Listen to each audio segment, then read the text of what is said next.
போது நாளைய தினத்தில் வருமாறு ஒன்று கூட வருமாறு சரத் பொன்சேகா அழைத்தார் பொதுமக்களை. ஏன்? ரணில் விக்ரமசிங்க ஜனாதிபதியை வீட்டுக்கு அனுப்புறதுக்காக.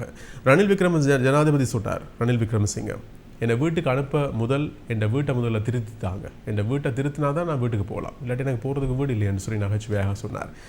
ஜனாதிபதி ரணில் விக்ரமசிங்கவை அனுப்ப வேண்டும், அவரையும் வீட்டுக்கு அனுப்ப வேண்டும், இல்லாவிட்டால் சரிவராது என்று இந்த 9ஆம் திகதி, அதாவது நாளைய தினத்தை அறிவித்தார் ஃபீல்ட் மார்ஷல் சரத் பொன்சேகா. பொதுமக்கள் சரத் பொன்சேகாவின் அழைப்பை ஏற்பார்களா, வந்து சேர்வார்களா, ரணில் விக்ரமசிங்கவை வீட்டுக்கு அனுப்புவார்களா? பொறுத்திருந்து பார்ப்போம்.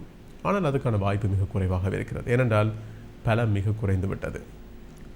இந்த வீட்டுக்கு அனுப்புகிற வேலை திட்டம் சரி வராது, வர்ற எல்லாரையும் அனுப்பி சரி வருமா? நேற்று அசாத் சாலி கேள்வி கேட்கிறார்.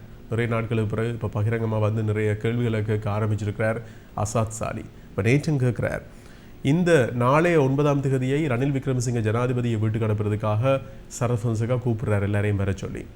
பிறகு அடுத்த அதாவது செப்டம்பர் 9ஆம் திகதியை கூப்பிடுவார், பிரதமர் தினேஷ் குணவர்தனை அனுப்புறதுக்கு வீட்டுக்கு வாங்க. இப்படி மாறி மாறி ஒவ்வொரு 9ஆம் திகதியையும் யாரையாவது ஒரு ஆள் அனுப்பிட்டு இருந்தா இந்த நாட்டை யார் நிர்வாகம் செய்கிறது?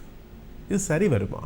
என்ன செய்ய பார்த்துட்டு இருக்கிறாங்க? இது என்ன கேலி கூத்து என்று அசாத் சாலி நேற்று கேள்வி கேட்கிறார்.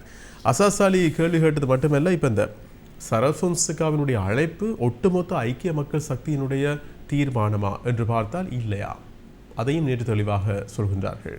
நேற்றைய நாளில் ஐக்கிய மக்கள் சக்தியின் சார்பாக நடத்தப்பட்ட ஊடக சந்திப்பிலே சொல்லப்பட்டது, 9ஆம் திகதி போராட்டத்துக்கான அழைப்பு என்பது சரத் பொன்சேகாவின் தனிப்பட்ட கருத்து.